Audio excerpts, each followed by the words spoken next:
નમસ્કાર દર્શક મિત્રો, બુલેટિન ઇન્ડિયાના ટુ ધ ટોપિક કાર્યક્રમમાં આપનું સ્વાગત છે। આ કાર્યક્રમમાં આપના જે સવાલો હોય છે તેને વાચા આપવામાં આવતી હોય છે। સીધા સવાલના સચોટ જવાબ આપને આ શોમાં મળતા હોય છે। આપની જે સમસ્યા નડતી હોય છે તેના જે જવાબ છે તેવા અધિકારી પાસેથી, પદાધિકારી પાસેથી અથવા તો પછી સંલગ્ન વ્યક્તિઓ પાસેથી લેવામાં આવતા હોય છે। આજે તમે કે હું જ્યારે બેઠા હોઈએ ત્યારે એક વસ્તુની ચર્ચા આપણે જરૂરથી કરતા હોઈએ છીએ ને તે ચર્ચા છે કે ગમે તેટલું કમાઈએ પરંતુ બચત નથી થતી। આ મોંઘવારી એવી છે કે જે દિવસે ને દિવસે વધી રહી છે, તે મોંઘવારી જે છે તે ઘટવાનું નામ નથી લઈ રહી। થોડું કમાતા વ્યક્તિથી લઈને 1 લાખ જેની સેલેરી હોય તે પણ એક વસ્તુના બુમરાણ તો મારતો જ હોય છે ને તે હોય છે કે પૂરું કરવું તો કરવું કેવી રીતે, કારણ કે દિન પ્રતિદિન ભાવ વધી રહ્યા છે। પછી તે સિંગ તેલ હોય કે પછી દૂધના ભાવ હોય કે પછી દહીંના ભાવ હોય, ઘઉંના ભાવ હોય, અનાજના ભાવ હોય, એક સાંધે ત્યાં તેલ ટીટે જેવી પરિસ્થિતિ અત્યારે હાલ થઈ રહી છે। ગૃહિણીઓના જે બજેટ છે તે અત્યારે હાલ ખોરવાઈ રહ્યા છે। ચારે તરફ અત્યારે બધા લોકો પૂછી રહ્યા છે કે આખરે આ જે મોંઘવારી છે તે વધે છે શા કારણે? કારણ કે લોકોની આવક સેમ રહી છે પરંતુ જે જાવક છે તે વધી રહી છે અને જાવક વધારે માત્રામાં વધી રહી છે। સ્કૂલની ફીસ વધી રહી છે, બીજી તરફ દૂધના ભાવ વધી રહ્યા છે, સિંગ તેલના ભાવ વધી રહ્યા છે, એક તરફ લગ્નસરાની સિઝન છે તેવા સમયે ખાદ્ય તેલના ભાવમાં ભડકો થયો છે। મોંઘવારી પર કાબુ નહીં આવે તો ફુગાવાની સ્થિતિનું નિર્માણ તો નહીં થાય ને? આ સવાલ અર્થશાસ્ત્રીઓ પણ પૂછી રહ્યા છે કારણ કે જે પ્રકારે અત્યારે હાલ મોંઘવારી વધી રહી છે અને એ જ મુદ્દે આજનો અમારો ટુ ધ ટોપિકનો સબ્જેક્ટ છે મોંઘવારી।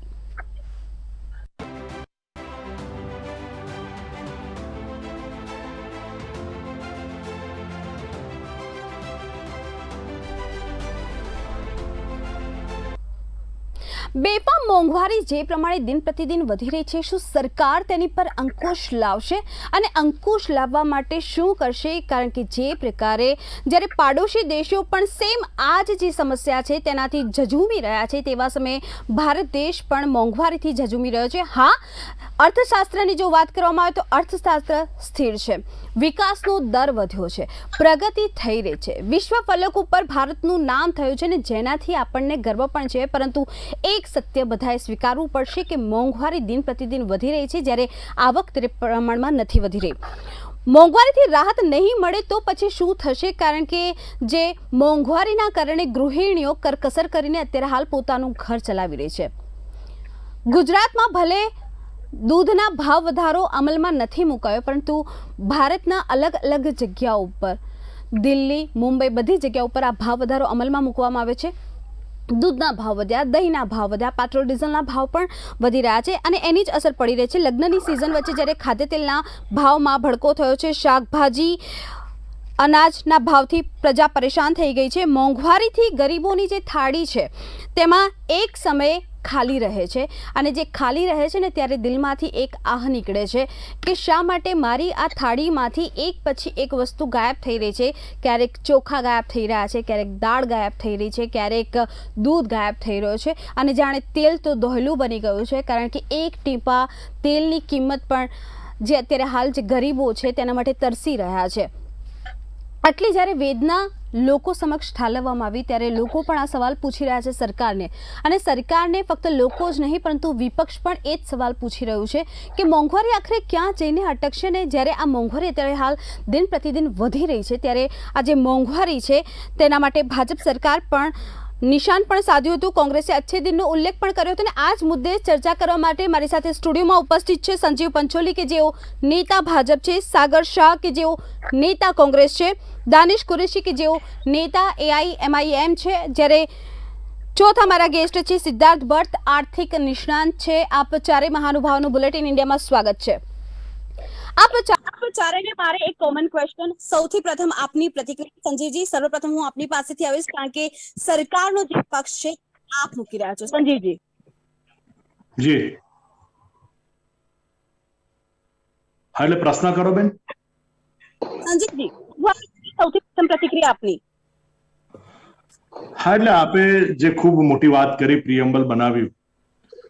કોરોના કાળ પછી આપણને વિદિત છે કે કોરોના કાળના જે 2 થી 2.5 વર્ષ જે ગયા ત્યારે સતત જે 2 થી 2.5 વર્ષ આખી દુનિયા થંભી ગઈ અને જેના કારણે 40 થી 50% રો મટીરિયલના ભાવ વધ્યા। વિશ્વના આખાય ફલક પર એની અસર જોવે। ત્યાર પછી રશિયા અને યુક્રેનનું યુદ્ધ છે. આ યુદ્ધના કારણે પણ ઘણી બધી અસરો આખી દુનિયાના માર્કેટ પર જોવાયા.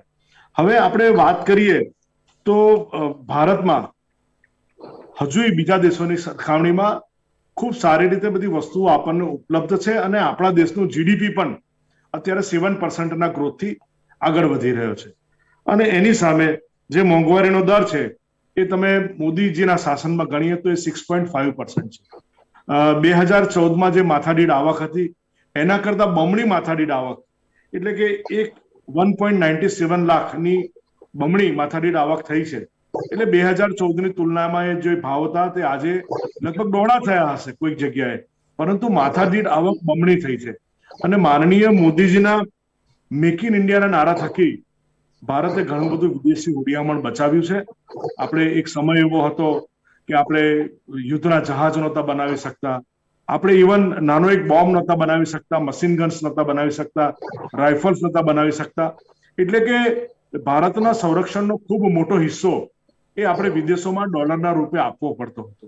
હવે જ્યારે વડોદરા જેવા શહેરમાં ટાટાના એરબસ થકી કે ટાટાના મિલિટરી માટેના જહાજો, યુદ્ધ વિમાનો બનશે, આવી ઘણી બધી વાતો છે. અને આપણે જોઈએ તો ઓટોમોબાઈલ ક્ષેત્રે ભારતીય કંપનીઓએ ખૂબ મોટું કાઠું કાઢ્યું છે. ટાટા કંપનીએ વિશ્વની પ્રસિદ્ધ જેગુઆર હોય, લેન્ડ રોવર હોય એવી કંપનીઓને હસ્તગત કરી છે. જ્યારે મહિન્દ્રા મોટર્સ આજે માત્ર હિન્દુસ્તાનમાં જ નહીં પરંતુ અમેરિકામાં પણ એની ગાડીઓની નિકાસ કરે છે. હવે આપણે વાત કરીએ કે આ મોંઘવારીનો જે પ્રશ્ન છે તો એની સામે બેન આપણે જોવા જઈએ તો મધ્યમ વર્ગ માટે એક જે ડ્રીમ કાર છે જે મારુતિની અર્ટિગા છે, આજે પણ મારુતિની અર્ટિગા માટે 3 થી 4 મહિનાનું વેઇટિંગ લિસ્ટ છે. મહિન્દ્રાની સ્કોર્પિયો હોય, XUV 700 હોય, આ બધી ગાડીઓ અપર મિડલ ક્લાસના લોકો વાપરે છે, જેના માટે પણ વેઇટિંગ પીરિયડ છે. અને જ્યારે છેવાડાના વ્યક્તિની વાત કરીએ, આપણે ગરીબોની વાત કરીએ તો ગરીબો માટે 80 કરોડ ગરીબોને ભારતીય જનતા પાર્ટીની સરકાર દ્વારા માનનીય મોદીજીના નેતૃત્વમાં આપણે છેલ્લા 3 વર્ષથી અનાજ પૂરું પાડી રહ્યા છે. એટલે એમને આપણે એક પગભર થવાનો એક પ્રયત્ન કરી રહ્યા છે. અને હમણાં જ ગુજરાત રાજ્યમાં શ્રમિકો માટે 5 રૂપિયામાં અન્ન આપવું એનું પણ ઠેર ઠેર આપણે હવે શરૂઆત કરી છે. તો આમ જોવા જઈએ તો દરેક વર્ગને જેમ પગારો પણ વધ્યા છે, આજે કોઈ સરકારી નોકરીમાંથી કે બેંકમાંથી રિટાયર થાય તો એને 30 થી 50 હજાર રૂપિયાનું તો પેન્શન મળે છે. જ્યારે આ પહેલા એક સ્વપ્ન હતું, કોર્પોરેટ સેક્ટરમાં એક સમય હતો કે ખાનગી કંપનીઓમાં 5 થી 10 હજાર 15 હજારના પગાર હતા. આજે કોર્પોરેટ સેક્ટરમાં 1 લાખ, 1.5 લાખ, 2 લાખ, 3 લાખ એવા ખૂબ મોટા મોટા પેકેજો હોય છે. એટલે આમ જોવા જઈએ તો મોંઘવારી વધી છે એ વાતને આપણે ટાળી શકીએ નહીં, પરંતુ 2 ટંકનું જમવાનું આજે જો માણસ ઘરમાં બનાવે ને અને રાંધીને સુપેરે ખાય ને તો એનો 100 રૂપિયા એક જણનો ખર્ચો આવે. અને એટલે વિશ્વમાં કોઈ દેશ એવો નથી કે જ્યાં 100 રૂપિયા એટલે કે $2.5 તમે 2 ટંકનું ભોજન કરી શકો. આજે તમે પાકિસ્તાનની હાલત જુઓ, પડોશી દેશ શ્રીલંકાની હાલત જુઓ. હું તો એવું કહું છું કે એની વાત છોડો, આપણે યુકે અને યુરોપની વાત કરીએ તો જે રીતે યુકે અને યુરોપમાં આજે 10 પાઉન્ડ ખર્ચતા પણ ભરપેટ ભોજન નથી મળતું, તો ભારતમાં 100 રૂપિયામાં 2 ટંકનું ભોજન જો ઘરે જમીએ તો, અને 100 રૂપિયામાં જો બહાર જમવું હોય ને તો 100 રૂપિયામાં અસંખ્ય લોજો આજે તમને એક ભાણું જમાડતી હોય છે. એટલે આમ જોવા જઈએ તો જેવી રીતે વિશ્વમાં નો દર વધ્યો છે અને ડિમાન્ડ અને સપ્લાય હોય છે. ઘણીવાર શાકભાજી, અત્યારે શિયાળાની સિઝન છે તો શાકભાજી ખૂબ મોંઘા છે, ખૂબ સસ્તા છે, પરંતુ આ જ શાકભાજી તમે જોજો કે એપ્રિલ ને મે મહિનો થશે તો ટામેટાનો ભાવ વધશે, કાંદાનો ભાવ વધશે, બટેટાનો ભાવ વધશે. પરંતુ એ સપ્લાય ને ડિમાન્ડની વાત છે. એક સમય એવો હતો કે આપણને મકાઈ માત્ર એક જ સિઝનમાં જોવા મળતી હતી. આજે ગુજરાતના ખેડૂતોની સિંચાઈની પ્રવૃત્તિ વધી છે, ઘરે ઘરે નર્મદાના નીર પહોંચ્યા છે. એટલે ઘણી બધી જગ્યાએ દરેક પાક, પહેલા એવું હતું કે એક પાક કોઈ એક જ સિઝનમાં લેવામાં આવતો, આજે એક પાક 3 સિઝનમાં લેવામાં આવે છે. એટલે ગુજરાતના ખેડૂતોની વીજળીનો દર પણ નથી વધ્યો. અને ખેડૂતોને સન્માન નિધિ થકી આખા દેશમાં જે ખેડૂતોની સન્માન નિધિ જે આપવામાં આવી છે, જેના થકી આપણે આમ જોઈએ તો એક આંકડા મુજબ જોવા જઈએ તો 1,62,000 કરોડ રૂપિયા ખેડૂત સન્માન નિધિમાં ડાયરેક્ટ બેંક ટ્રાન્સફરથી ગયા અને એના પછીનો હપ્તો પણ હવે પહોંચશે. અને મોદીજીના શાસનમાં જે જનધન ખાતા ખોલવામાં આવ્યા એમાં છેવાડાના માણસને 433 જેવી બેંક ટ્રાન્સફર યોજનાઓ થકી એને પૈસા મળે છે, પછી એ કુંવરબાઈનું મામેરું હોય, વિધવા સહાય ફંડ હોય, કિસાન સન્માન નિધિ હોય. એટલે ભારતીય જનતા પાર્ટીની સરકાર, માનનીય મોદીજીની સરકાર એક સુશાસન થકી છેવાડાના વ્યક્તિની હંમેશા ચિંતા કરતી રહી છે અને આયુષ્યમાન ભારત યોજના થકી પણ કરોડો લોકોએ આ યોજનાનો ભારતમાં લાભ લીધો છે. એટલે આમ જોવા જઈએ તો આવક વધી છે, એની સામે મોંઘવારી પણ 1.5 ટર્મ્સ વધી છે, પરંતુ તમે સરવાળે બેલેન્સ શીટ કરવા જાઓ તો માણસ પાસે ક્યાંક ને ક્યાંક નાની મોટી બચત થાય છે, જેનું કારણ પણ એ છે કે જ્યારે વાર તહેવાર આવે છે તો સોનાની ખરીદીમાં પણ આપણે અવ્વલ નંબર હોય છે. એ ત્યારે જ શક્ય બને કે જ્યારે માણસ બચત કરી શકે. ઓકે, મારી પાસે દાનિશ કુરેશીજી પણ છે. દાનિશજી, સંજીવજીની વાત સાથે સહેમત છો? અને પ્રથમ પ્રતિક્રિયા લેવા માંગીશ અને સંજીવજીની વાત સાથે આપ સહેમત છો? કારણ કે તેમણે કહ્યું કે ખાવા પણ મળી રહે છે અને તદુપરાંત તેમણે વાત કરી કે બચત પણ થઈ જાય છે, આવક બમણી થઈ છે, તેની સામે મોંઘવારી વધી છે, તે સ્વીકાર કરે છે. દાનિશજી. સંજીવભાઈની વાત સાથે હું ટોટલ અસહમત છું. પ્રીતિ, એક વસ્તુ સમજી લેવાની જરૂર છે કે 2014 પહેલા જયારે મોદીજીની સરકાર કેન્દ્રમાં નથી ત્યારે દેશની અંદર એવરેજ લગભગ 60 કરોડની આસપાસ લોકો હતા જે રાશન ઉપર, સરકારી રાશન ઉપર નિર્ભર હતા. આજની પરિસ્થિતિમાં સંજીવજીએ પોતે વાત કરી છે કે 80 કરોડ લોકો, એટલે 20 કરોડ લોકોનો વધારો થયો છે. પછી એમણે છેલ્લે વાત કરી કે આપણે સોનાની ખરીદીમાં પણ અવ્વલ હોય છે. વિચારવાની વાત એ છે પ્રીતિ કે શું જે લોકો સરકારી રાશન ઉપર જીવે છે એ લોકો સોનાની ખરીદીમાં અવ્વલ હોય છે? જે મૂળ માથાદીઠ ઇન્કમ છે, કોરોના કાળ પછીની જે પરિસ્થિતિ થઈ, કોરોના કાળમાં જે રીતના લોકડાઉન, અણધાર્યું લોકડાઉન કર્યું, કોઈ પણ પ્લાનિંગ વગર, અને જે રીતની તકલીફો સામાન્ય માનવીએ વેઠી છે, લોકોએ ચાલતા 1000, 1500 અને 2000 કિલોમીટર ચાલીને પોતપોતાના ઠેકાણે પહોંચ્યા છે. એ તો બહુ જ અપવાદરૂપ બાબત હતી. એના પછીની જે પરિસ્થિતિ થઈ, એના પછીના કર્મચારીઓના, પ્રાઇવેટ કંપનીના કર્મચારીઓના પગારોમાં કાપ આવ્યું, જે રીતે 20%, 30%, 40%, હજી સુધી એ કાપની ભરપાઈ નથી થઈ. એ રીતની પરિસ્થિતિનું નિર્માણ થયો છે. ત્રીજા નંબરની વાત આપણે કરીએ તો આપણે જો એમ કહેતા હોઈએ કે જે પ્રમાણે મોંઘવારી વધી રહી છે એ પ્રમાણેની આવક પણ બમણી થઈ છે. જો આવક બમણી થઈ હોય તો મોંઘવારીનો અસર હોય જ નહીં, ગણાય જ નહીં. આપણે વાત કરીએ કે જો ગેસ સિલિન્ડરની વાત કરીએ તો ગેસ સિલિન્ડરમાં જ્યારે મોદી સરકાર સત્તામાં નથી ત્યારે એનો શું ભાવ હતો અને આજે શું ભાવ છે? જે યોજનાઓની સંજીવભાઈ વાત કરી રહ્યા છે એ યોજનાઓની અંદર ઉજ્જવલા યોજનાની તમે વાત કરો તો પહેલી વખત સરકાર જે સબસિડી હેઠળ કે જે યોજના હેઠળ ગેસ સિલિન્ડર આપે છે, બીજી વાર એ ગૃહિણીની તાકાત નથી હોતી કે 1100 કે 1200 રૂપિયા આપી અને લઈ શકે. પેટ્રોલના ભાવ તમે જુઓ, દિવસે ને દિવસે ધ્રુસકે વધતા જાય છે, એ કંટ્રોલમાં નથી. તેલનો તમે જુઓ તો તેલ બજાર બી કંટ્રોલમાં નથી. મૂળ મુદ્દાની વાત એ છે કે મોંઘવારી ઉપર આટલા વખત પછી પહેલી વાર પ્રીતિ મહેતાએ ચર્ચા મૂકી છે. સૌથી પહેલા તો એનો જ આભાર માનવો પડે, કારણ કે નગર તો અત્યાર સુધી તો આપણે એ જ જોતા હતા કે પાકિસ્તાનનું આમ થઈ ગયું, ચીનનું આમ થઈ ગયું, બાંગ્લાદેશનું આમ થઈ ગયું. અહીંયા સામાન્ય માનવી, જે છેવાડાનો માનવી છે, એની જે પરિસ્થિતિ છે એ બહુ જ ઓકવર્ડ છે. બીજા નંબરની એમણે વાત કરી છે કે ગુજરાતની અંદર કે વિકાસ દરની જે એમણે વાત કરી છે, તો હું કહી દઉં કે કેશુભાઈ પટેલ જ્યારે મુખ્યમંત્રી હતા અને જ્યારે ગુજરાતની ગાદી છોડીને એ સમયના મુખ્યમંત્રી શ્રી નરેન્દ્ર મોદીને સત્તા સોંપી ત્યારે ગુજરાતનું દેવું હતું 4500 કરોડ રૂપિયા. અને જ્યારે નરેન્દ્ર મોદી કેન્દ્રમાં પ્રધાનમંત્રી તરીકે અહીંથી મુખ્યમંત્રીનો પદ મૂકીને ગયા ત્યારે ગુજરાતનું દેવું હતું 2.5 લાખ કરોડ. અને આજે ભૂપેન્દ્રભાઈ પટેલની સરકારમાં 3 લાખ કરોડના દેવામાં ગુજરાત ડૂબેલું છે. તમે મને કહો કે આ કયા વિકાસની વાત કરે છે કે કયા માનવીઓની આવક બમણી થઈ છે? ત્રીજા નંબરની વાત કરીએ કે સરકારે જે વચનોને વાયદા કર્યા હતા 2 કરોડ રોજગારની ને 15 લાખ રૂપિયાની, એના પછીના જે વક્તવ્યો છે તમે જુઓ, તેમણે કીધું કે પકોડા તલીએ, એ કરીએ. એટલે એ પ્રમાણેની જે વાતો છે, કરની અને કથનીમાં ક્યાંક ને ક્યાંક ફરક દેખાઈ રહ્યો છે. મને લાગે છે કે ભારતીય જનતા પાર્ટીએ એની રીતિનીતિમાં સુધારો લાવવાની જરૂર છે. હમણાં આપણે બજેટની વાત કરીએ તો અલ્પસંખ્યક સમાજના બજેટમાં 38% કપાત મૂક્યો છે.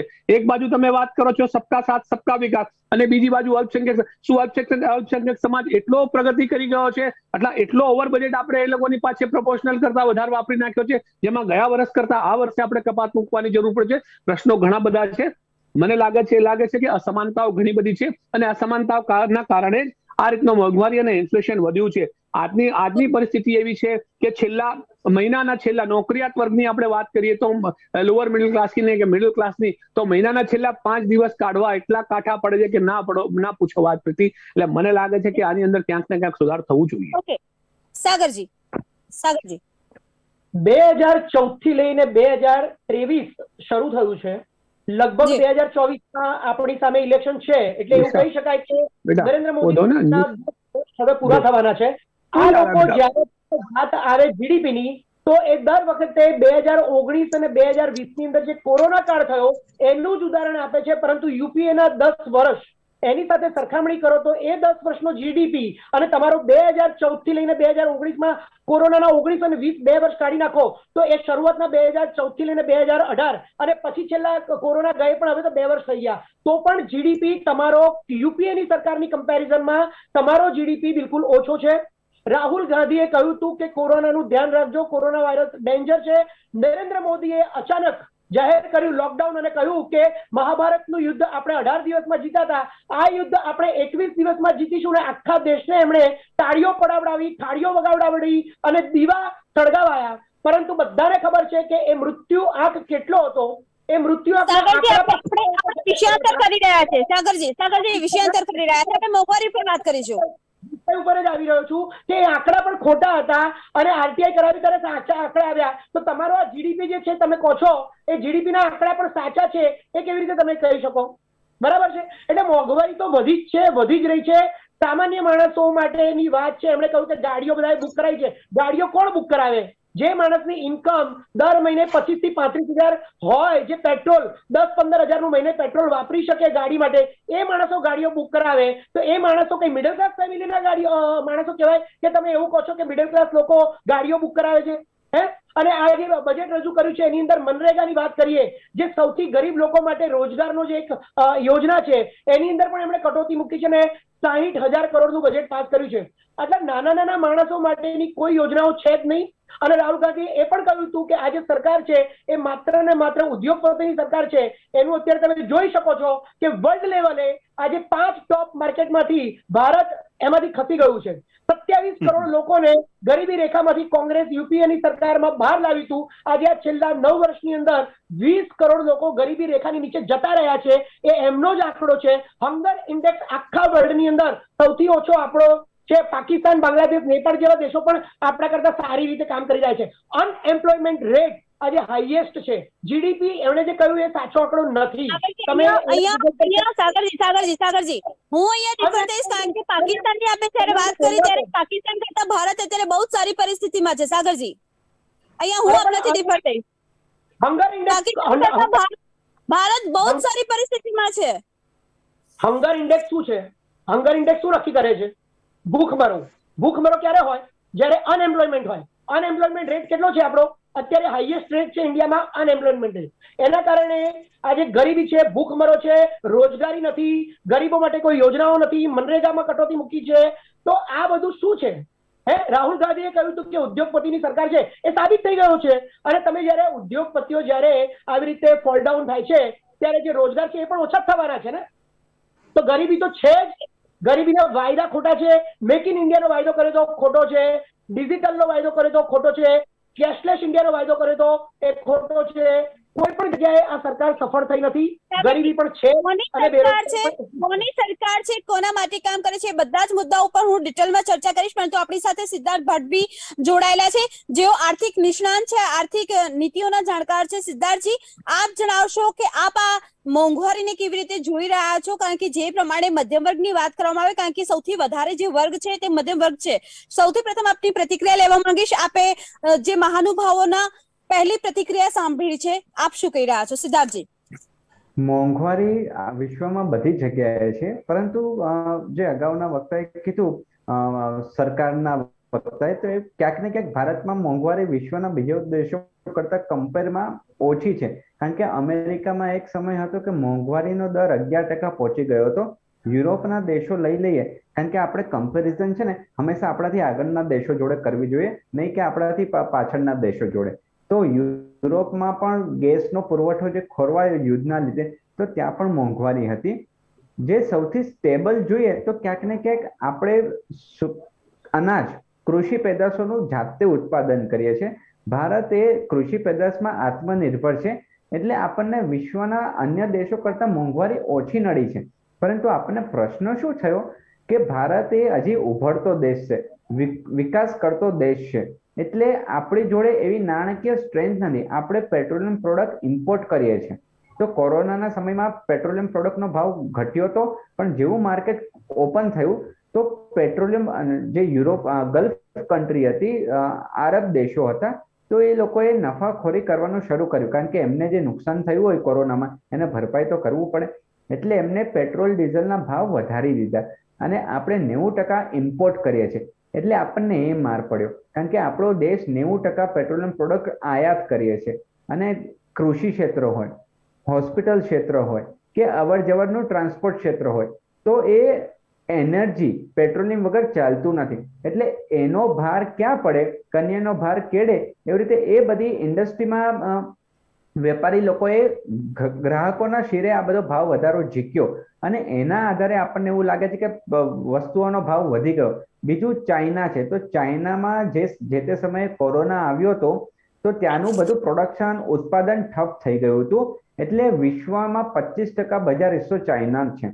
એટલે જ્યારે ત્યાં ઉત્પાદન ના થતું હોય, લોકડાઉન હોય, તો આપણે જે લોકો આયાતી મટીરિયલ ઉપર આધારિત છીએ તો આપણને રો મટીરિયલ મળતું બંધ થઈ ગયું. રો મટીરિયલ મળતું બંધ થઈ ગયું, ડિમાન્ડ તો એટલી ને એટલી હતી. એટલે વેપારીઓ શું કરી, સટ્ટાખોરી કરી, સંગ્રહખોરી કરી, નફો કર્યો અને 2 પૈસા એમણે કમાઈ લીધા કે સપ્લાય ઓછી છે, ચીપ નથી, ચીપ મેન્યુફેક્ચરિંગ નથી, એટલે ગાડીઓના ભાવ વધ્યા.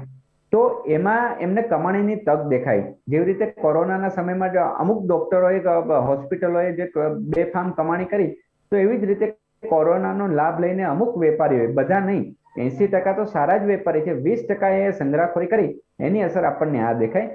અને હવે બજાર વિશ્વમાં મોટા ભાગના બધા ઓકે થયા છે, ન્યુટ્રલ થયા છે. એટલે હવે સમયની સાથે મોંઘવારી ઓછી થતી જાય એવું આપણે માની શકીએ. પરંતુ નજીકના દિવસો એગ્રી થાવ છો કે નફાખોરી કરી કોઈ કે અને ભોગવી કોક રહ્યું છે, પીસાઈ કોણ રહ્યું છે? એ જનતા પીસાઈ રહી છે, એ મધ્યમ વર્ગીય પરિવાર પીસાઈ રહ્યો છે. હા, વાત સાચી છે. હવે આની માટે શું ઓપ્શન થઈ શકે? તો દાખલા તરીકે જે જૂની સરકાર હતી તો એ પેટ્રોલિયમ પ્રોડક્ટ ઉપર સબસિડી આપતી હતી. એટલે આપણને પેટ્રોલ 65 રૂપિયા 70 રૂપિયા પડતું હતું. બજારમાં તો પેટ્રોલનો ભાવ એ લોકોને તો 80, 90, 100 રૂપિયા જ પડતો હતો. પણ એ માર સરકાર સહન કરી લેતી હતી. અને આ સરકારે શું કર્યું છે કે આ સરકારે સબસિડી નાબૂદ કરી દીધી છે. એટલે કે કોઈ પણ પ્રકારનું ડિસ્કાઉન્ટ આપવામાં આવતું નથી. એટલે માર્કેટ ડ્રિવન પ્રાઇસ થયા છે. એટલે આપણને આ ભાવ મોંઘો લાગે છે. એટલે આજે નહીં તો કાલે સબસિડી તો નાબૂદ કરવાની જ હતી.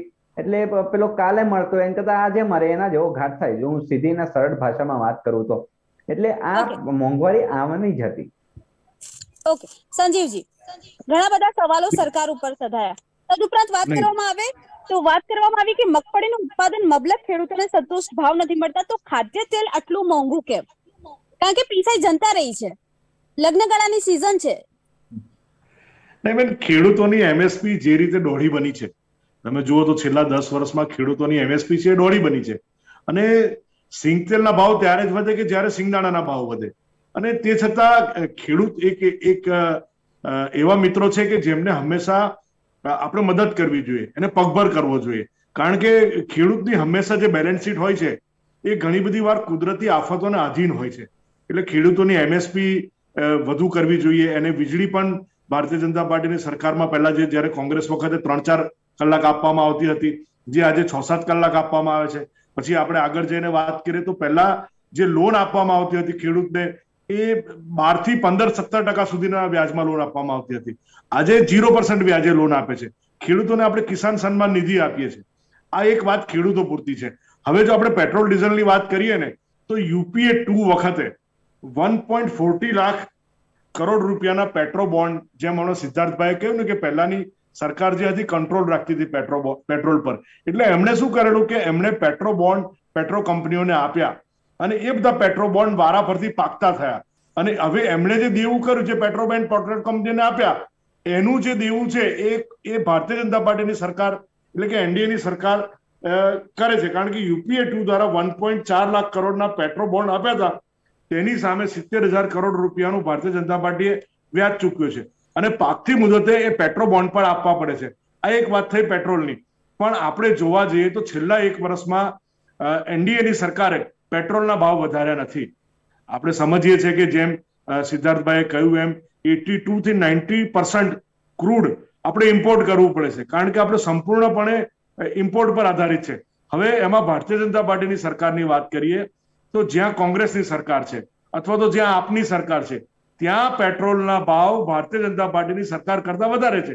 મહારાષ્ટ્રનો દાખલો લઈએ તો જ્યારે ત્યાં કોંગ્રેસની સરકાર હતી, એટલે કે ઉદ્ધવ ઠાકરેની સરકાર હતી, ત્યારે ત્યાં જે પેટ્રોલના ભાવ હતા તે પેટ્રોલના ભાવ જેવી ભારતીય જનતા પાર્ટીની સરકાર બની સીધો 5 રૂપિયાનો ઘટાડો થયો. હવે આમ તમે જોવા જાઓ તો રાજસ્થાનના સરહદ પર આજે પણ બોર્ડ લાગેલા છે કે ભાઈ આપ પેટ્રોલ યહાં ભરાઈએ, આગે પેટ્રોલ કા ભાવ જ્યાદા હૈ. એવી જ રીતે જ્યાં આપની સરકાર છે, જ્યાં કોંગ્રેસની સરકાર છે, એ દરેક રાજ્યોમાં પેટ્રોલ ડીઝલનો ભાવ ભારતીય જનતા પાર્ટી કરતા વધારે છે. એટલે જે મારા મિત્રો ભાવ વધારાનો જો વિરોધ કરી રહ્યા હોય તો એમણે સૌથી પહેલા તો પોતાના રાજ્યોમાં આ લાગુ પાડવું જોઈએ અને પેટ્રોલ ડીઝલના ભાવ ઘટાડવા જોઈએ. એ ડિસ્કસ કરીશું સંજયજી. સોરી, આપણે એ ડિસ્કસ કરીશું કે કોના રાજ્યમાં, જેમ કે કોંગ્રેસની વાત કરી, આપની વાત કરી કે અહીંયા પેટ્રોલ ભરાવીને જાઓ, આગળ પેટ્રોલ મોંઘું છે. એના કરતા આપણે શા માટે જનતા જનાર્દન માટે કંઈક એવું ના કરીએ? કારણ કે જે પ્રમાણે અત્યારે હાલ મોંઘવારીમાં જનતા પીસાઈ રહી છે. જો પ્રાયોરિટીની વાત કરવામાં આવે તો રોટી, કપડા, મકાન, એના પર જો ભાવમાં અધતા અને તોતિંગ વધારો હશે, કારણ કે કોઈ વ્યક્તિ એવું હશે કે જેને પોતાના ઘરનું ઘર હશે તો એને ઈએમઆઈ ચૂકવવું પડશે, અને કોઈ પણ વ્યક્તિ હશે. તમે જે વાત કરી રહ્યા છો એની સાથે મારી વાત એ છે, તમે મારી વાતને સમજો કે ટ્રાન્સપોર્ટેશનનો જે ખર્ચો છે પેટ્રોલ ડીઝલ આધારિત છે. એટલે સામાન્ય રીતે ગુજરાતમાં જે ગાડીઓ ડીઝલ કાર જે ચાલે છે, સમજો કે ભાઈ કોઈ તમે ઇનોવા ગાડી લઈને ટૂર પર નીકળ્યા હોય તો અહીંયા જો 20 રૂપિયા કિલોમીટર મળતી હોય તો રાજસ્થાનમાં એ જ ગાડી 22 કે 23 રૂપિયા મળે. એટલે આવી રીતે દરેક એવી જ રીતે ટ્રાન્સપોર્ટના ધંધામાં પણ છે કે ત્યાંનો જે ભાવ ફરક છે. તો જો તમે જો ખૂબ બળાસ મારતા હોય તો પહેલા તો પોતાના રાજ્યોમાં એમણે ભાવ ઓછો કરવો જોઈએ. કારણ કે ભારતીય જનતા પાર્ટીની દરેક સરકારે, રાજ્ય સરકારે અને કેન્દ્ર સરકારે ભાવ ઘટાડ્યા પછી રાજ્ય સરકારે ભાવ ઘટાડ્યો છે, ટેક્સ ઓછો કર્યો છે. જ્યારે કોંગ્રેસની સરકાર કે આપની સરકારે આ ભાવ ઓછો નથી કર્યો. હવે ઘણા બધા આંકડા છે મારી પાસે, જેમ જેમ ડિબેટ આગળ વધતા જશે તેમ હું વાત કરતો જઈશ. પરંતુ કોંગ્રેસનો નારો હતો, જવાહરલાલ નહેરુએ નારો આપ્યો હતો કે ભાઈ ગરીબી હટાવો, ઇન્દિરા ગાંધીએ પણ નારો આપ્યો ગરીબી હટાવો, અને ભારતીય જનતા પાર્ટીએ ગરીબોને સાથે રહી છેવાડાની વ્યક્તિની ચિંતા કરી, આયુષ્યમાન ભારત યોજના દાખલ કરી. એક સમય એવો હતો કે જયારે આપણા આંકડા બોલાતા હતા ને ત્યારે 100 કરોડ લોકો હતા, ત્યારે 60 કરોડ લોકોને અનાજ આપવામાં આવતું હતું. એટલે ત્યારે બીપીએલ ધારકો હતા. આજે 142 કરોડ લોકો છે આપણા દેશમાં, અને એના કારણે 80 કરોડ લોકો થયા છે.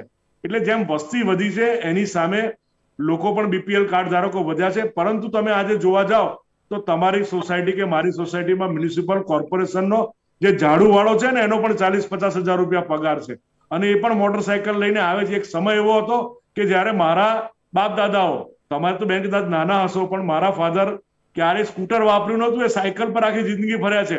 જ્યારે આજે નાનું બાળક પણ સ્કૂટર દ્વારા, અને ભારતના જે અભિગમ છે મેક ઇન ઇન્ડિયા, અને જે સોલાર એનર્જી અને જેની સાથે ઇલેક્ટ્રિક વ્હીકલનો જે નવો જમાનો લાવ્યા છે, આપણે એક તો મેક ઇન ઇન્ડિયા બનાવવું પડશે. આપણે સોલારની ટેકનોલોજી પર આગળ જવું. મોંઘવારીની આપણે જ્યારે વાત કરી રહ્યા છે ત્યારે મોંઘવારી આખરે ક્યાં જઈને અટકશે ને સરકાર કે ઘણી બધી ચર્ચાઓ આપની સાથે કરવાની છે, પરંતુ અત્યારે હાલ સમય થયો છે એક વિરામનો. મળીએ એક નાનકડા વિરામ બાદ. આપનું સ્વાગત છે ટુ ધ ટોપિકમાં. આપણે વાત કરી રહ્યા છે મોંઘવારીની. એટલા માટે વાત કરવી પડે છે કારણ કે આજે દૂધ અને દહીંના ભાવમાં જે પ્રમાણે વધારો ઝીંકાયો, જેના કારણે જે મધ્યમ વર્ગીય પરિવાર છે તે પીસાઈ રહ્યા છે. હવે જ્યારે મધ્યમ વર્ગીય પરિવારની વાત આવે ત્યારે ટુ ધ ટોપિક એ વેદનાનો અવાજ બને છે, ને આ જ મુદ્દે ચર્ચા કરવા માટે મારી સાથે સ્ટુડિયોમાં ઉપસ્થિત છે સંજીવજી પંચોલી, સિદ્ધાર્થભાઈ ભટ્ટ, સાગરજી શાહ અને દાનિશ કુરેશી. આપ ચારેય મહાનુભાવોનું બુલેટિન ઇન્ડિયામાં સ્વાગત છે. સંજયજી, જે પ્રમાણે બેફામ ભાવ વધારો થઈ રહ્યો છે, સરકાર કેવી રીતે અંકુશ લગાવશે અને ક્યારે લગાવશે? સીધો સવાલ, સચોટ જવાબ. નહીં, યુ આર એબ્સોલ્યુટલી રાઈટ.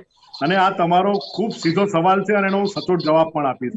સમજો કે આપણે ઘણી બધી વાતો કરી, મારા મિત્રોએ પણ વાતો કરી, ઘણી બધા મિત્રોની વાતો સાથે હું સહમત પણ છું, અને મોંઘવારી વધી છે એમાં આપણે બધા જ સહમત છે. પરંતુ એની સામે પગાર પણ બમણો થયો છે. એ ગવર્મેન્ટ ફિગર્સ કે છે, જે મારી ફિગર્સ નથી. હવે પછી આગળ વાત કરું તો હવે આમાંથી દૂર નીકળવા આપણે શું કરવું જોઈએ? ગુજરાતની સરકારે સંજયજી, જે ફિગર્સની આપ વાત કરી રહ્યા છો એ વિપક્ષના જે નેતા છે સાગરજી શાહ, તેમણે એક પ્રશ્ન મૂક્યો છે નહીં, એટલે વિપક્ષના નેતા એ એમના વિચારો રજૂ કરી શકે. હું માત્ર જે વિચારો રજૂ કરું છું એ ન્યૂઝપેપરમાં છપાયેલા વિચારો રજૂ કરું છું. કોઈ પણ વ્યક્તિને લોકશાહીમાં દરેકને પોતાની વાત કહેવાની હક છે, પરંતુ તમે જે નિર્મલા સીતારામનજીએ જે દિવસે બજેટ જાહેર કર્યું એ દિવસના બજેટનું જો આખું ન્યૂઝપેપર વાંચ્યું હોય તો એની થોડીક વાતો મેં આપની સમક્ષ રજૂ કરી છે. હવે આપણે સાચે સાથ જો નિર્ભર થવું હોય તો સૌથી પહેલા તો આત્મનિર્ભર થવું પડે. મેક ઇન ઇન્ડિયાનો જે નારો છે, જેમ આપણે ઇલેક્ટ્રિક સ્કૂટર છે, હવે સ્કૂટર છે એ મધ્યમ વર્ગીય વ્હીકલ છે, તો વધુ ને વધુ લોકો ઇલેક્ટ્રિક સ્કૂટર વાપરે, કારણ કે સરકાર પણ એમાં સબસિડી આપે છે.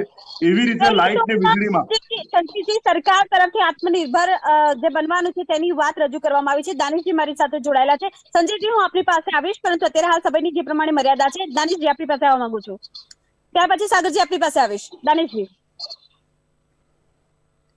અનમ્યુટ કરશો. દાનિશજી અનમ્યુટ કરશો આપનો અવાજ.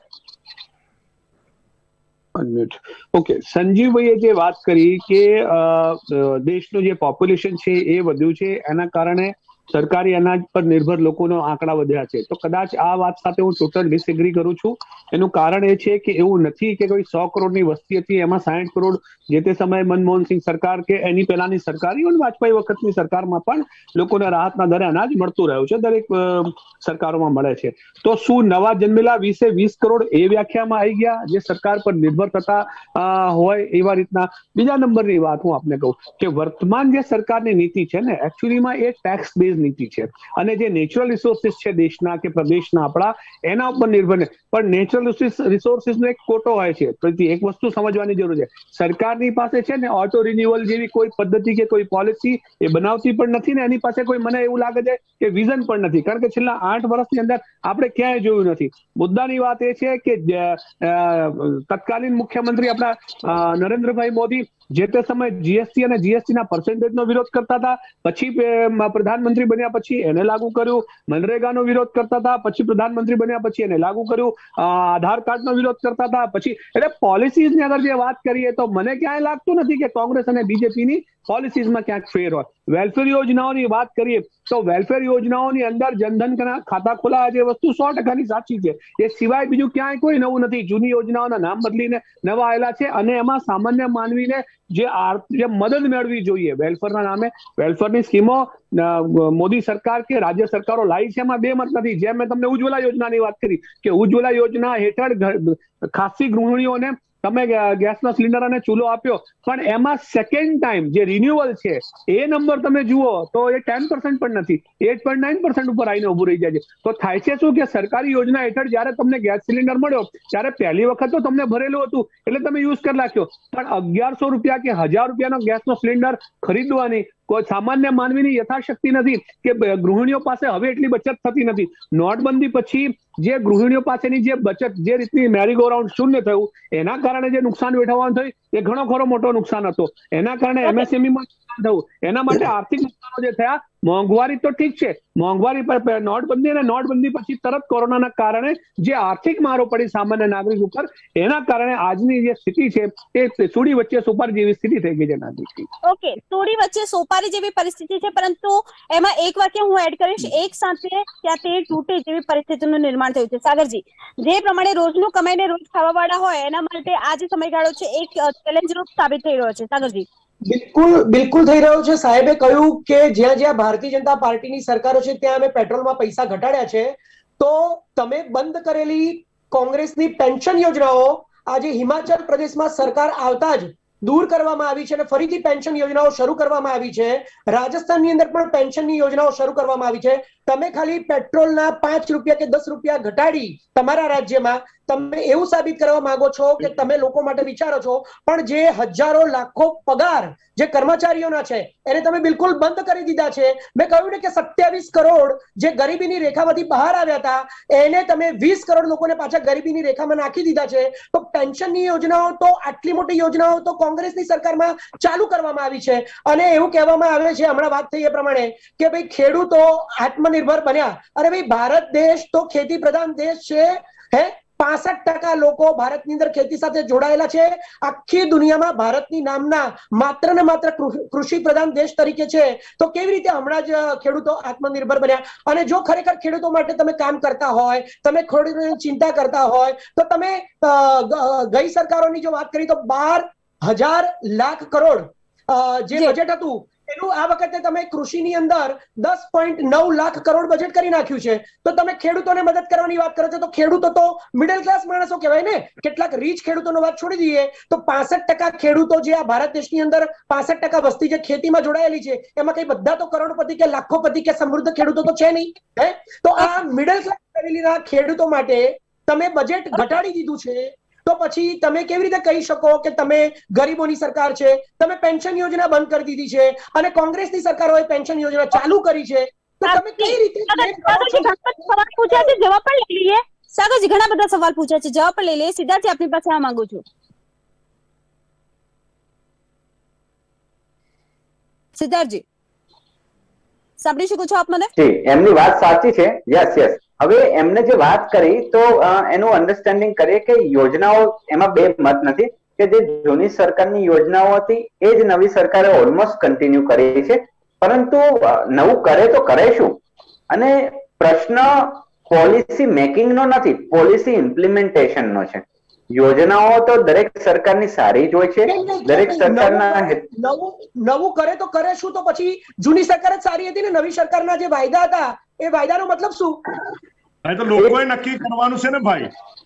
લોકો એમને નથી આવી, એ સરકારની નીતિના કારણે આવી છે. અમને વાંધો નથી, તમે જો સારું નેતૃત્વ આપતા હોય તો અમે વિરોધ પક્ષમાં બેસવા તૈયાર છે ભાઈ. તમે નવું કરી નથી શકતા? અમે વિરોધ પક્ષમાં બેસવા તૈયાર છે. તમે મત લાવો ને વધારે, અમને ક્યાં વાંધો છે? તમે અમારાથી સારું કામ કરી શકો કરો. અમારી તો લાગણીને વિનંતી છે, અમારી તો બે હાથ જોડીને તમને પ્રાર્થના છે કે તમે સારું કામ કરો. તમને ભગવાન બધાને સદબુદ્ધિ આપે, તમે સારું કામ કરો, તમે નેતૃત્વ કરો, મા ભારતીને પરમ વૈભવ પર લઈ જાઓ.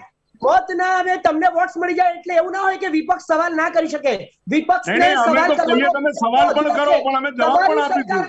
નહીં, તમારા સવાલનો અમે જવાબ પણ આપીશું ભાઈ. તમે જે વાત કરી ને કે જૂની સરકાર શું ખોટી હતી, તો અમને ક્યાં વાંધો છે? અમને લગીને વાંધો નથી, પણ આ દેશની જનતાને તમારી સામે વાંધો છે. તમે દૂધ, પેટ્રોલ, લગીને વાંધો નથી, આ દેશની જનતાને તમારી સામે વાંધો છે. નથી કરી શક્યા તમે. તમે 17માં સિમેટાઈ ગયા, હજુ તો 13 બેઠક પર અમારી જીત બાકી હતી. તમે એમ્પ્લોયમેન્ટ નથી આપી શકતા. તમે એમ કહો છો કે જૂની સરકાર સિવાય નવી સરકાર કરે શું? તો પછી ભાઈ તમારી જરૂર છે. તમે સાગરજી, તમારી સરકાર અને અમારી સરકારમાં હાસ્યમાં ધકેલાઈ ગઈ છે જનતા. જી બિલકુલ. પણ કામ તો જે સરકાર છે એને જ કરવું પડે ને. અમારી સરકાર તમારી સરકાર નહીં. અમારી સરકાર મોદી સાહેબની સરકાર, મોદી ગવર્નમેન્ટની સરકાર. અમારી તમારી સરકાર નહીં.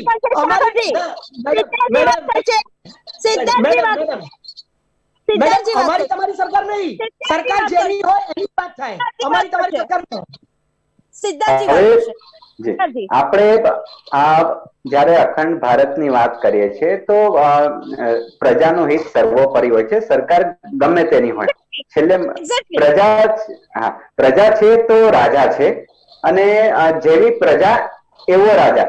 આજના સમયમાં જેવો રાજા એવી પ્રજા નહીં, જેવી પ્રજા. આની માટે આપણે ચાણક્યને યાદ કરીએ કે કૌટિલ્યનું અર્થશાસ્ત્ર હતું, તેમાં સામ દામ દંડ ભેદની યોજના હતી. તો દરેક સરકારે કંઈક ને કંઈક યોજનાઓ મૂકી જ છે. અને હવે આગળ શું વધી શકાય તો એ પણ આપણે જોવું. અચ્છા, ટોપિકને આપણે ભટકાવીએ નહીં અને મોંઘવારી ઉપર જ આપણે રહીએ. તો જે કોરોના સમયમાં 80 કરોડ વસ્તીને જયારે સરકાર કહે છે કે અમે ફૂડ ગ્રેન્સ આપવામાં આવ્યા, તો 100% એ સરકારને તિજોરી ઉપર બોજો તો પડ્યો છે. પરંતુ આપણે આપી શકીએ કારણ કે આપણો જે અન્નદાતા છે એ પોતાની મહેનતે એ ખરા અર્થમાં આત્મનિર્ભર છે, એટલે આપી શક્યા. અચ્છા, ખાતરમાં ફર્ટિલાઇઝરમાં પણ પેલા જે સબસિડી આપવામાં આવતી હતી તો એ સબસિડીનું કલ્ચર ધીરે ધીરે ઓછું કરવામાં આવ્યું છે. એમાં કોઈ મત નથી, કારણ કે સબસિડી એ સરકારની તિજોરી ઉપર બોજો પડતો હતો. અને એ વસ્તુ પણ સાચી છે કે મોંઘવારી વધી છે, પણ જયારે તમે પ્રાઇવેટાઇઝેશન તરફ જતા હો અથવા તો મુક્ત અર્થતંત્ર તરફ જતા હો તો એ શરૂઆતના ફેઝમાં બહુ સ્વાભાવિક છે કે એ મોંઘવારી આવે, એમાં કોઈક નફાખોરી પણ આવી શકે. આનું કમ્પેરિઝન કઈ રીતે થાય કે પહેલા આપણું ભારતીય અર્થતંત્ર છે ને મિશ્ર અર્થતંત્ર છે, રશિયા છે, ચાઇના છે તો એ સામ્યવાદી અર્થતંત્ર છે, જ્યારે અમેરિકા છે, યુરોપ છે એ મૂડીવાળી અર્થતંત્ર છે. તો આપણે મિશ્ર અર્થતંત્ર રાખ્યું હતું, એટલે બંનેના કોમ્બિનેશન ઉપર ચાલનારું આ તંત્ર છે.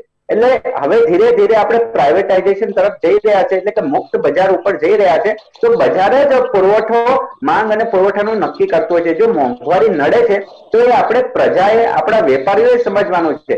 સરકારનું કામ ધંધો કરવાનું નથી, સરકારનું કામ તો યોગ્ય બજાર ઉભું કરવાનું છે. એટલે જો કોઈ નફાખોરી કરતો હોય તો કડકાઈ પણ કરવી પડે. શું કહી રહી છું કે સરકારે વેપારીઓ પર અંકુશ લાવવાની જરૂર છે. વેપારી જે નફાખોરી માટે થઈને જે મધ્યમ વર્ગીય પરિવારને બાંધમાં લેવાની કોશિશ કરે છે એની સામે વિરોધ છે, વેપારીઓ સામે વિરોધ છે. અને બધા જ વેપારીઓ એક સરખા નથી, 5 આંગળીઓ એક સરખી નથી, બધા વેપારીઓ એક સરખા નથી કે જે લોકો નફાખોરી માટે થઈને મોંઘવારીને વધારે છે. પરંતુ એ સવાલ એ પણ થાય છે કે મોંઘવારી કાબુમાં નહીં આવે તો શું ફુગાવાની પરિસ્થિતિનું નિર્માણ થશે? હા, 100% ફુગાવાની પરિસ્થિતિનું નિર્માણ થશે અને લોકોની આવક ઘટશે. આ વખતના બજેટમાં જોઈએ ને તો દર્શકોને જાણીને ખૂબ નવાઈ લાગશે કે જે 7 લાખનો સ્લેબ મૂકવા આવે ને કે 7 લાખ સુધી કર મુક્તિ, તો એની પાછળ કરવાનું કારણ શું ખબર છે? તો એની પાછળ કરવાનું કારણ શું હતું કે પેલા એટીસી, એટીડી, એલઆઈસી માં પ્રીમિયમ ભરતા હતા તો એ આપણને બાદ મળતું હતું, અને હવે આવનારા વર્ષોમાં આપણે રોકાણ કરવાની જરૂર નહીં પડે. આ તો એક એવું છે કે તમે ખર્ચો કરો તો અર્થતંત્ર આગળ આવશે. એટલે લોકોની સેવિંગો, જે વૃત્તિ હતી પીપીએફ માં રોકતા હતા એ હવે નહીં રોકે, એટલે ખર્ચો કરશે. જે અમેરિકા છે તો એ છે ને ઉપભોક્તાવાદી દેશ છે, એટલે આપણો દેશ પણ ક્યાંક ને ક્યાંક એ દિશામાં જઈ રહ્યો છે કે ઉપભોક્તાવાદી દેશ. પેલા કરકસર દેશ હતો તો કરકસરની જગ્યાએ ઉપભોક્તાવાદી બને છે. એટલે આ પ્રજાએ એ દિશા નક્કી કરી છે, તો આપણે શું કરીએ? ઓકે સંજયજી, આપની પાસે આવવા માંગુ છું કારણ કે જો ભારત દેશ પ્રગતિ કરતો હોય તો એમાં દરેક ભારતીય પોતાનું અનુમોદન આપવા માટે રેડી છે, ભારત દેશની પ્રગતિ માટે, વિશ્વ ફલક ઉપર લઈ જવા માટે. પરંતુ સવાલ આવીને અહીંયા એ ઉભો રહે છે સંજયજી કે બજેટમાં જોગવાઈ બહુ જ સારી છે, ઉત્તમ જોગવાઈઓ બજેટમાં છે સામાન્ય વર્ગ માટે, પરંતુ મોંઘવારી પર નિયંત્રણ પણ એટલું જ જરૂરી છે. કારણ કે જે પ્રમાણે નફાખોરી માટે થઈને મધ્યમ વર્ગીય પરિવાર કે ગરીબ વર્ગને બાનમાં લેવાની વાત કરવામાં આવે છે તેની વાત એ કરી છે. જી બેન, તમે જે વેપારીઓની નફાખોરીની વાત કરો છો ને, તો હું તમને આ બાબતે એક વાત કહેવા માંગુ છું કે ભારત ગણ્યા ગાંઠા દેશોમાં એક છે કે જ્યાં એમઆરપી છે. તમે કોઈ પણ વસ્તુ ખરીદો ને તો એના ઉપર હિન્દુસ્તાનમાં એમઆરપી છે. તમે તમારા અમેરિકામાં રહેતા તમે ગયા હશો અથવા તો તમારા મિત્રને પૂછશો કે ત્યાં એમઆરપી છે, ત્યાં એમઆરપી જેવું કશું નથી. ત્યાં જો તમે સુપર સ્ટોરમાંથી $2 10 કોકો-કોલા લાવો તો એ જ કોકો-કોલા $2 1 મળતી હોય છે નાના સ્ટોરમાં. એટલે ત્યાં એમઆરપી નથી. હિન્દુસ્તાનમાં નાનકડા સાબુથી લઈને દરેક વસ્તુ પર એમઆરપી છે. એટલે જયારે નફાખોરીની વાત આવે છે તો એની સામે હું તમને કહું કે એક સમય એવો હતો કે જે વિદેશી કંપનીઓ હતી, એ વિદેશી કંપનીઓ સામે તમે જુઓ કે આયુર્વેદિક ઘણી બધી કંપનીઓએ આપણા દેશમાં કાઠું કાઢ્યું. પછી એ ટૂથપેસ્ટ હોય કે સાબુ હોય તો એ કંપનીઓએ વિદેશી કંપનીઓ કરતા સસ્તા ભાવે પ્રોડક્ટ બજારમાં મૂકી, જેના કારણે કોમ્પિટિશન થઈ અને એમઆરપી ના કારણે આપણે સસ્તો સામાન મેળવી શક્યા. હવે જયારે ભાઈએ એક હમણાં વાત કરી હતી કે ભાઈ નોટબંધીમાં આમ થયું, નોટબંધીમાં તેમ થયું, તો નોટબંધી પછી જ ભારતીય જનતા પાર્ટીએ 10 નવા રાજ્યોમાં સરકાર બનાવી. અને જયારે જીએસટી ની વાત આવે છે તો જીએસટી માં 1.5 લાખ કરોડ રૂપિયા એવરેજ દર મંથલે આપણે આવે છે. એટલે it is a tax on, previously it was on very many tax and various tax and previously it was a tax on tax. પણ જીએસટી ના ટેક્સ થકી એક સામાન્ય માણસ પણ ઇનડાયરેક્ટ ટેક્સ ખૂબ સાચી રીતે ભરતો થયો છે. અને જેના કારણે ઘણા બધા ઇન્ફ્રાસ્ટ્રક્ચરના ડેવલપમેન્ટ, તમે સમજો કે આસામમાં બહુ વર્ષો પછી બ્રહ્મપુત્રા નદી પર બ્રિજ બાંધ્યો તો ઘણા બધા વર્ષો પછી ટ્રેન આસામમાં ગઈ. વંદે ભારત નામની ટ્રેન આજે ભારતમાં ફરે છે. મેટ્રો ટ્રેન ભારતના ઘણા બધા શહેરોમાં ફરે છે અને આવનારા દિવસોમાં બુલેટ ટ્રેન પણ થશે. આ બધું ઇન્ફ્રાસ્ટ્રક્ચરનું ડેવલપમેન્ટ છે. It is only due to the new tax structure of the new India. Okay Sanjayji, Sagarji, Danishji અને સિદ્ધાર્થજી, આપ ચારે મહાનુભાવોનો ખૂબ ખૂબ ધન્યવાદ કે આપ ઉપસ્થિત રહ્યા, દર્શક મિત્રોને માહિતી આપી. સવાલ આવીને એ ઉભો રહે છે કે જે પ્રમાણે અત્યારે હાલ વાત કરવામાં આવી રહી છે મોંઘવારીને નાથવી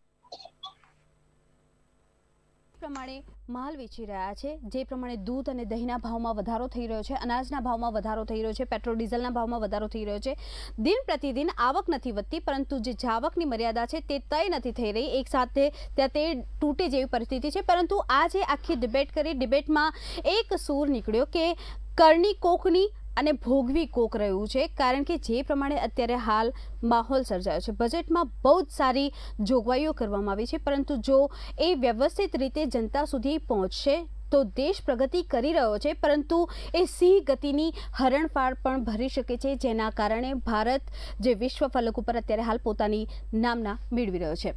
ટુ ધ ટોપિકમાં અત્યારે બસ આટલું જ, ફરીથી મળીશું આ જ સમયે આ જ ચેનલ પર, ત્યાં સુધી રજા આપશો, નમસ્કાર। બુલેટિન ઇન્ડિયા, ભરોસો ગુજરાતનો।